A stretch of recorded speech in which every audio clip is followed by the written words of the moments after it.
Welcome to Majid science. आपका स्वागत है आपके अपने यूट्यूब चैनल माजिद साइंस में। सब्सक्राइब करना ना भूलिएगा और press the bell icon. Video अच्छा लगे तो लाइक एंड कमेंट जरूर करिएगा।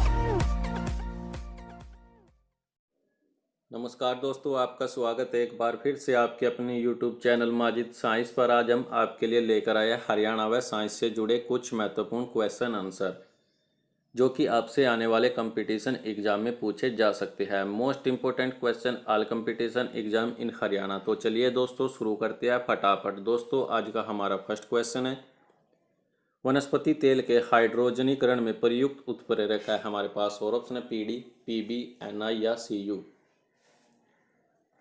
दोस्तों इसका ऑप्शन नंबर सी यानी एनआई यानी निकेल। वनस्पति तेल के हाइड्रोजनीकरण में प्रयुक्त उत्प्रेरक निकेल है, जिसकी परमाणु संख्या 28 यानी 28 होती है।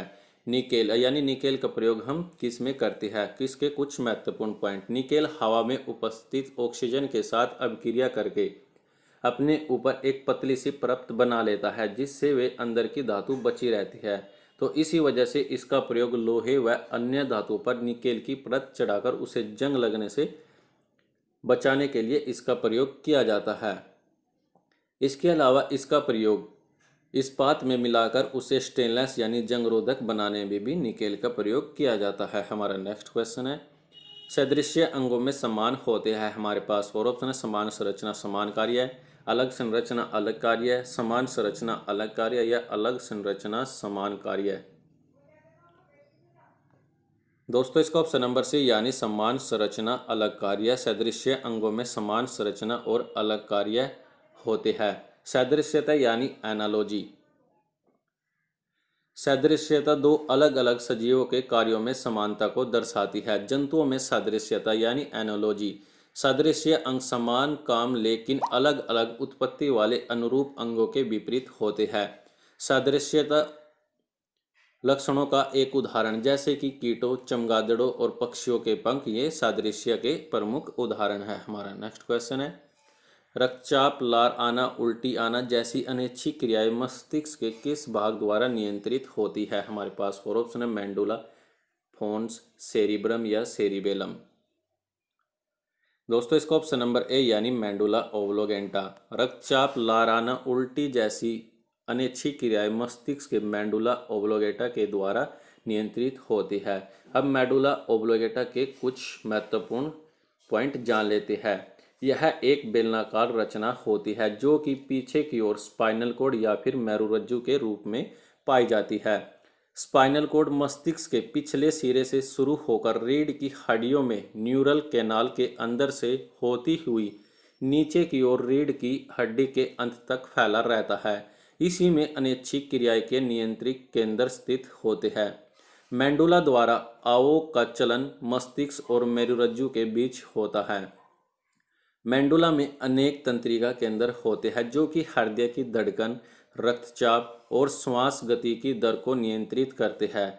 मस्तिष्क के इसी भाग के द्वारा यानी मेंडुला ओब्लोगेंटा के द्वारा विभिन्न प्रतिवर्ती क्रियाएं जैसे खांसना, छींकना, उल्टी आना, पाचक रसों के स्त्राव इत्यादि का नियंत्रण भी मेंडुला ओब्लोगेंटा के द्वारा किया जाता है। हमारा नेक्स्ट क्वेश्चन है, हरियाणा का प्राचीन नाम हरियाणा नाम के उद्भव में पाया जाता है हमारे पास, फोर ऑप्शन है ऋग्वेद, अर्धवेद, चामन या ब्रह्मपुराण।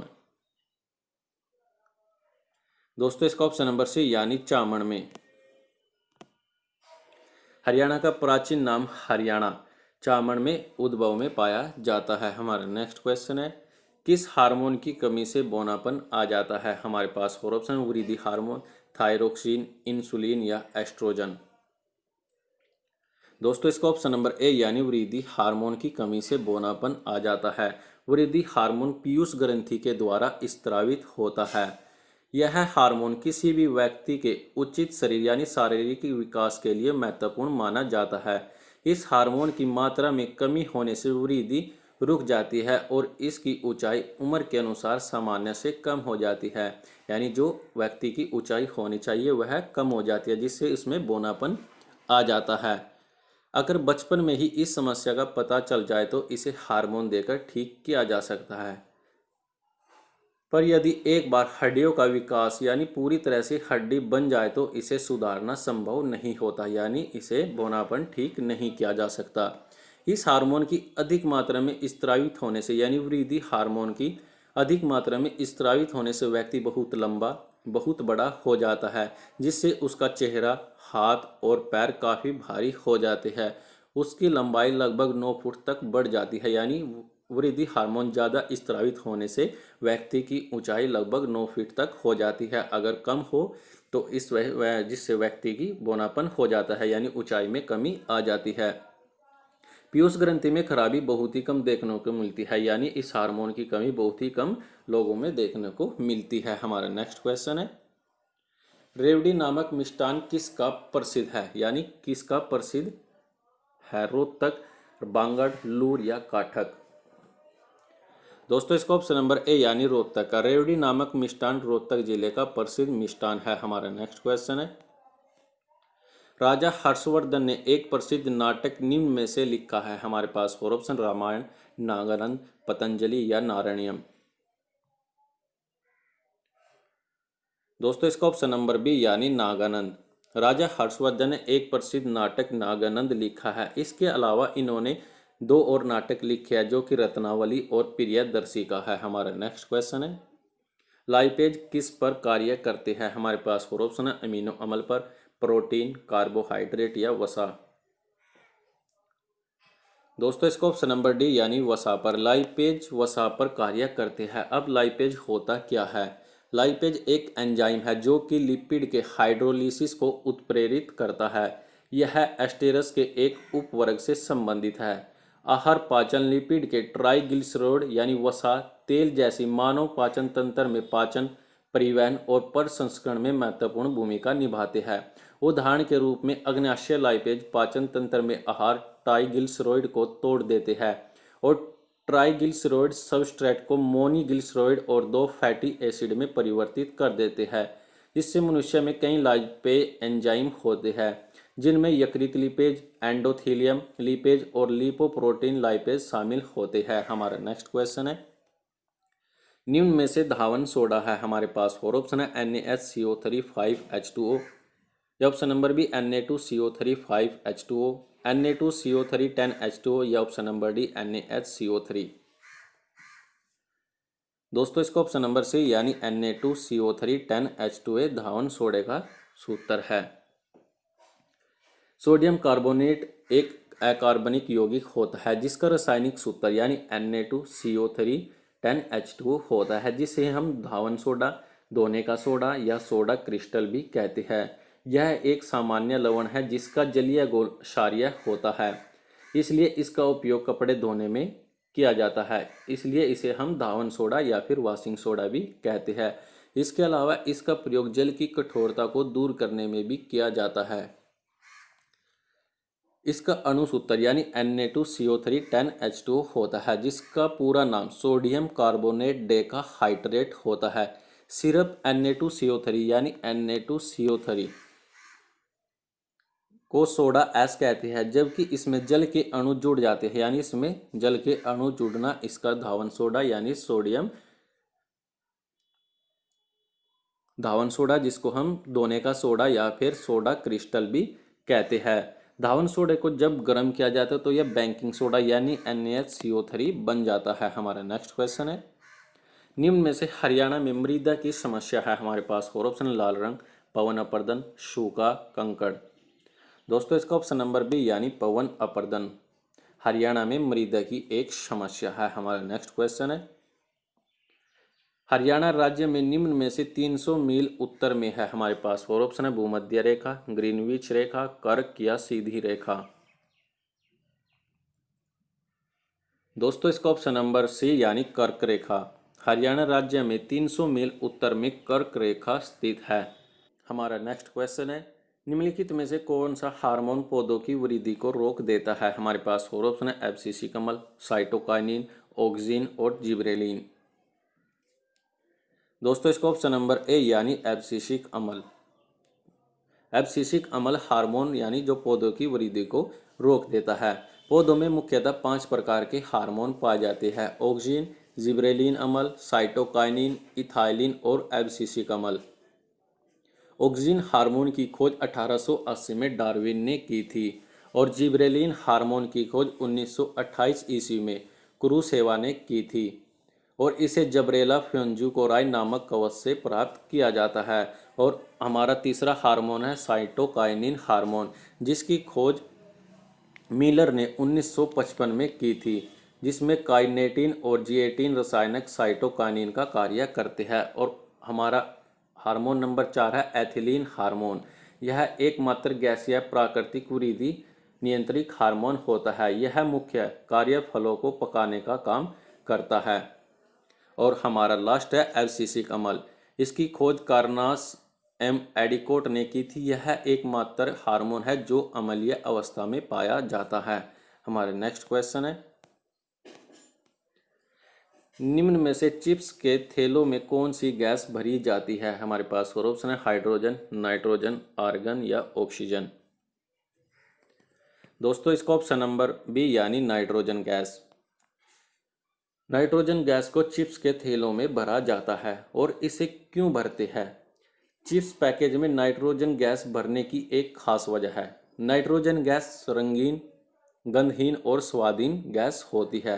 यह गैस निष्क्रिय होती है, जबकि ऑक्सीजन गैस बहुत ही जल्द किसी दूसरे मॉलिक्यूल से रिएक्ट करती है। इसलिए चिप्स के पैकेट में नाइट्रोजन गैस भरना सेफ माना जाता है।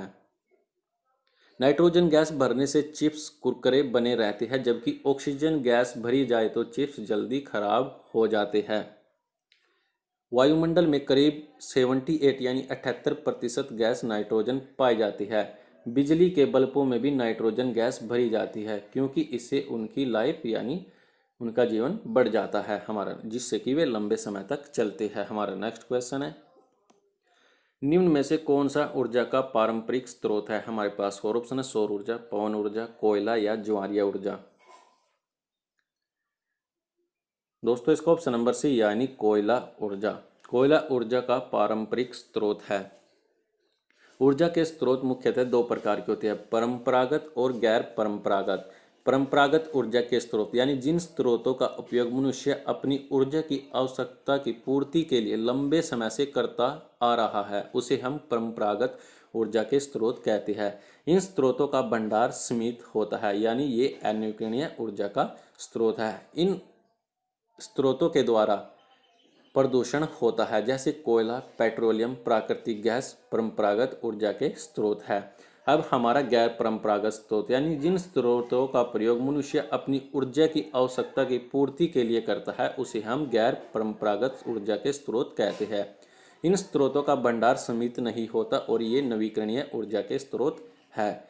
इनसे प्रदूषण नहीं होता है, जैसे कि सौर ऊर्जा, पवन ऊर्जा, ज्वारीय ऊर्जा परंपरागत यानी गैर परंपरागत ऊर्जा के उदाहरण है। नेक्स्ट क्वेश्चन है, एक धातु के पतले तार के रूप में खींचे जाने की क्षमता क्या कहलाती है? हमारे पास फोर ऑप्शन है, तन्यता, चालकता, आघातवर्धनीयता या धनात्मकता। दोस्तों इसका ऑप्शन नंबर ए यानी तन्यता। एक धातु के पतले के तार के रूप में खींचे जाने वाली क्षमता तन्यता कहलाती है। तन्यता यानी डक्टिलिटी, किसी ठोस पदार्थ के तनाव डालने पर खींचकर आकार बदल लेने की अक्षमता को हम तन्यता या फिर डक्टिलिटी कहते हैं। तन्यता पदार्थ आसानी से खींचकर तार के रूप में बनाए जा सकते हैं, जबकि अतन्य पदार्थ तनाव डालने पर आसानी से खींचते नहीं और अक्सर टूट जाते हैं। हमारा नेक्स्ट क्वेश्चन है, निम्न में से हरियाणा शॉल क्या है? हमारे पास फोर ऑप्शन है, घूंघट, ओढ़नी, पुलकारी या पर्दा। दोस्तों इसका ऑप्शन नंबर सी यानी पुलकारी। हरियाणा शॉल पुलकारी कहलाती है। हमारा नेक्स्ट क्वेश्चन है, निम्न में से पारे का अयस्क है? हमारे पास फोर ऑप्शन है, हेमेटाइट, बॉक्साइट, सीनेबार या मैग्नेटाइट। दोस्तों इसका ऑप्शन नंबर सी यानी सीनेबार। पारे का अयस्क सीनेबार है। हमारा नेक्स्ट क्वेश्चन है, पाइरूवेट के विघटन से कार्बन डाइऑक्साइड जल और ऊर्जा का बनना किस में होता है? हमारे पास फोर ऑप्शन है, माइटोकॉन्ड्रिया, कोशिका द्रव, केंद्रक या क्लोरोप्लास्ट। दोस्तों इसका ऑप्शन नंबर ए यानी माइटोकॉन्ड्रिया में। पाइरूवेट के विघटन से कार्बन डाइऑक्साइड जल और ऊर्जा का बनना माइटोकॉन्ड्रिया में होता है। हमारा नेक्स्ट क्वेश्चन है, कार्बोनेट अयस्क किसके द्वारा ऑक्साइड में रूपांतरित किए जाते हैं? हमारे पास फोर ऑप्शन है, कैल्शीकरण, बुनाई, अपचयन या उपचयन। दोस्तों इसका ऑप्शन नंबर ए यानी कैल्शीकरण। कार्बोनेट अयस्क कैल्शीकरण के द्वारा ऑक्साइड रूपांतरित किए जाते हैं। हमारा नेक्स्ट क्वेश्चन है, महाभारत युद्ध जिस स्थान पर लड़ा गया है वह क्या कहलाता है? हमारे पास फोर ऑप्शन है, जीतसर, जलियांवाला बाग, मुंबई या दिल्ली। दोस्तों इसका ऑप्शन नंबर ए यानी जीतसर। महाभारत युद्ध जिस स्थान पर लड़ा गया है वह जीतसर कहलाता है। हमारा नेक्स्ट क्वेश्चन है, कौन सा विद्युत घटक विद्युत परिपथ और यंत्रों को संभावित होने से बचाता है? हमारे पास फोर ऑप्शन है, विद्युत मोटर, प्रतिरोध, विद्युत फ्यूज या विद्युत तार। दोस्तों इसका ऑप्शन नंबर सी यानी विद्युत फ्यूज। विद्युत फ्यूज विद्युत घटक को विद्युत प्रतिरोध और यंत्रों को संभावित होने से बचाता है। हमारा नेक्स्ट क्वेश्चन है, हरियाणा विधानसभा में सीटों की संख्या कितनी है? हमारे पास फोर ऑप्शन है, 90, 80, 40 या 60। दोस्तों इसका ऑप्शन नंबर ए यानी 90। हरियाणा विधानसभा में सीटों की संख्या 90 है। हमारा नेक्स्ट क्वेश्चन है, हरियाणा की मुख्य खरीफ फसलें कौन सी है? हमारे पास फोर ऑप्शन है, चावल, गेहूं, रागी या ज्वार।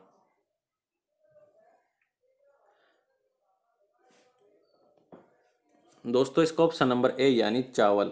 हरियाणा की मुख्य खरीफ फसल चावल है। खरीफ फसलें यानी यह फसल जून जुलाई में बोई जाती है और इसे नवंबर दिसंबर में काट लिया जाता है, जिसे हम खरीफ फसलें कहते हैं।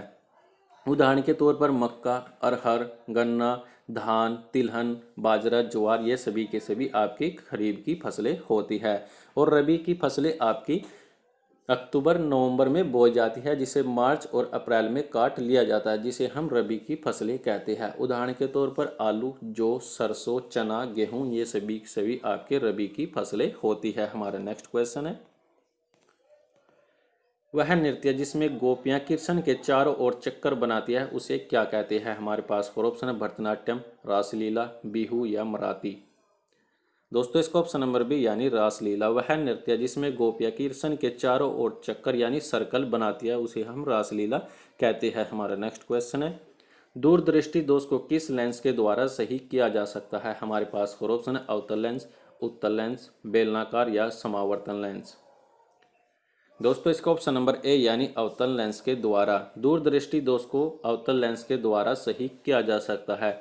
दूरदृष्टि दोष यानी जिसमें व्यक्ति को निकट की वस्तुएं तो सही दिखाई देती है परंतु दूर की वस्तुएं सही नहीं दिखाई देती, उसे हम दूरदृष्टि दोष कहते हैं, जिसे अवतल लेंस के द्वारा ठीक किया जाता है। हमारा नेक्स्ट क्वेश्चन है, ओजोन में उपस्थित ऑक्सीजन की परमाणु कितने होते हैं? हमारे पास फोर ऑप्शन है, 2, 6, 4 या 3। दोस्तों इसका ऑप्शन नंबर डी यानी 3। ओजोन में उपस्थित ऑक्सीजन के परमाणु 3 होते हैं। ओजोन स्ट्रेटोस्फीयर के निचले भाग में पृथ्वी की सतह के ऊपर लगभग 10 से 15 किलोमीटर की दूरी पर स्थित होती है। यद्यपि इसकी मोटाई मौसम और भौगोलिक दृष्टि से बदलती रहती है। ओजोन परत की खोज सन 1913 में फ्रांस के वैज्ञानिक फेब्री चार्ल्स और हेनरी बुसोन ने की थी।